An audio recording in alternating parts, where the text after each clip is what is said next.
नमस्कार मंडळी. आज कामाच्या व्यतिरिक्तच मी जरा थोडंसं एक गोष्ट सांगायची. त्या गोष्टीतनं काहीतरी बोध मिळावा प्रत्येकाला, ह्या त्याच्या पाठीमागचा उद्देश असणार आहे. गोष्ट छोटी आहे, पण आपण सर्वांनी ती शेवटपर्यंत ऐकायला पण पाहिजे, अशी माझी तुम्हाला सगळ्यांना नम्र विनंती आहे. एकदा काय झालं, एक खूप मोठं जंगल होतं आणि त्या जंगलामध्ये दुष्काळ पडला. दुष्काळ म्हणजे अकाल पडला. आणि ते जंगलामध्ये अकाल पडल्यानंतर सगळ्या प्राण्यांची परिस्थिती गंभीर झाली. म्हणजे अगदी तिथे असणारे जेवढे पण प्राणी होते ते सगळे भुकेने व्याकुळ झाले. त्यातच जंगलाचा राजा वाघोबा, त्या वाघाची पण भोजनाची भ्रांता झाली.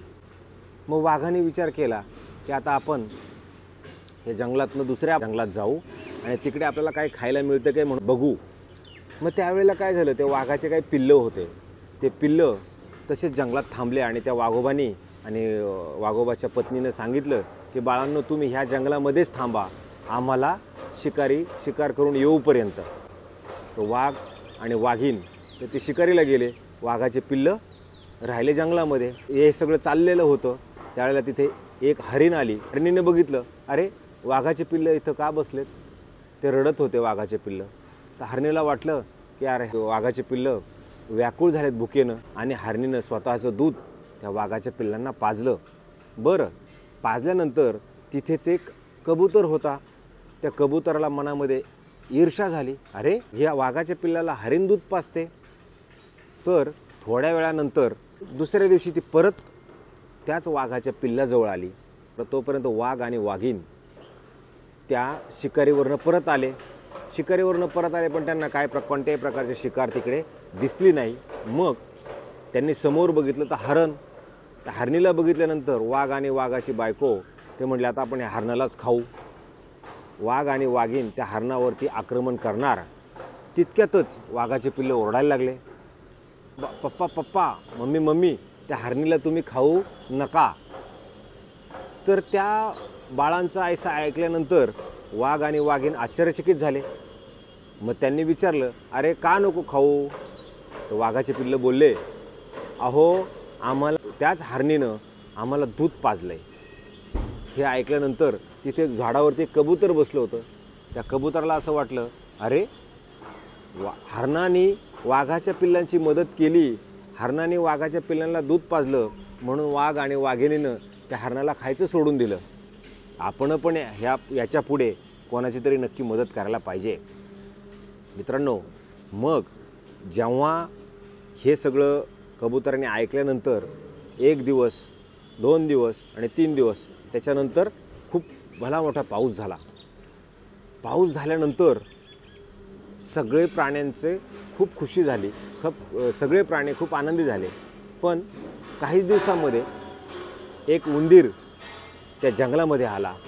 आणि जेव्हा तो उंदीर त्या जंगलामध्ये आला त्यावेळेला त्या थंडीमुळे त्या उंदराला खूप त्रास झाला. ज्या वेळेला उंदीर मरून पडला, ते कबुतराला खूप वाईट वाटलं. कबुतराच्या मनात आलं की जसं हरणाने वाघाच्या पिल्लांची मदत केली होती, आपणही आता ह्या उंदराची मदत करू. आणि त्या मरणावस्थेत पडलेल्या उंदराच्या अंगावरती जाऊन कबूतर बसलं. जसं त्या कबूतर उंदराच्या अंगावरती बसलं, त्या कबुतराला असं वाटलं जरा गरमी तयार झाली त्याच्या पंखाखाली. मग त्या उंदराला थोडासा होश आला. होश नव्हे, तो उंदीर चांगला झाला. पण जशी जशी ऊब लागली तसं त्या उंदराला जरा एकदमच भारी वाटायला लागलं आणि त्याला आतून भूक लागायला चालू झाली. पण जेव्हा त्या उंदराला भूक लागली, त्या उंदरानं खायला काय म्हणून स्वतःच्या मनाला विचार केला, पण त्याला खायला काय मिळत नव्हतं. मग ते कबूतर जे होतं, त्या उंदराने त्या कबुतराचे पंख कुरतडायला चालू केले, म्हणजे पंखच खायला चालू केले. आणि पंख खात खात खात खात ज्यावेळेला ते भूक पण भागली आणि त्याला ऊब पण लागली, तो उंदरी एकदम टवटवीत झाला. पण सकाळी त्या कबुतराला थोडी झोप लागली आणि त्या कबुतराला, त्याच वेळेला हा उंदीर तिथनं निघून गेल्यानंतर कबुतराला असं वाटलं की आता आपण आकाशात गवसणी घातली पाहिजे आणि आता आपण उडलं पाहिजे, कारण आता सूर्यवरती येत आहे. जेव्हा कबुतराने असा विचार केला की तर मला उडायला पाहिजे, तेवढ्यात त्या कबुतराला काय उडता येत नव्हतं. कारण की त्या रात्री ज्या उंदराची कबुतराने मदत केली होती, त्या उंदरानं त्या कबुतराचे पूर्णपणे पंख खाऊन घेतले होते. तितक्यात सकाळ झाली म्हणून हरीण पण त्याच रस्त्यात जात होती. ते कबुतराच्या निदर्शनास आलं की ज्याची मी मदत केली त्याने तर माझे सगळे पंख खाऊन घेतले. हरणीला कबुतराने प्रश्न विचारला, हरिणताई, अगं तू मदत केली वाघाची तर तुला त्या वाघाने खाल्लं नाही, पण मी तर मदत केली उंदराची, त्या उंदराने ते माझे सगळे पंख कुरतडून घेतले. मग हरिणताई म्हणली, अरे कबुतरा, तू वेडा आहेस का? मदत करताना तू नेहमी हा विचार कर की तू वाघाची मदत करतोय की उंदरांची मदत करतोय. म्हणून मित्रांनो, आपण नेहमी मदत ही वाघासारख्या माणसांची, वाघासारख्या चांगल्या माणसाची मदत केली पाहिजे, ना की उंदरासारख्या आपल्यालाच करतोडून खाणाऱ्या लोकांची मदत केली पाहिजे. थोडक्यात मला तुम्हाला हेच सांगायचं होतं. ही तुम्हाला गोष्ट कशी आवडली मला सांगा. आणि जर ह्या तुम्हाला गोष्टी आवडत असतील, इथून पुढे मी आपल्याला आठवड्यातनं एक गोष्ट नक्कीच चांगल्या पद्धतीची सांगत जाईल. तुम्हाला जर ही गोष्ट चांगली वाटली तर नक्की मला कमेंट्स करा, शेअर करा, लाईक करा आणि सबस्क्राईब करा. जय हिंद, जय महाराष्ट्र.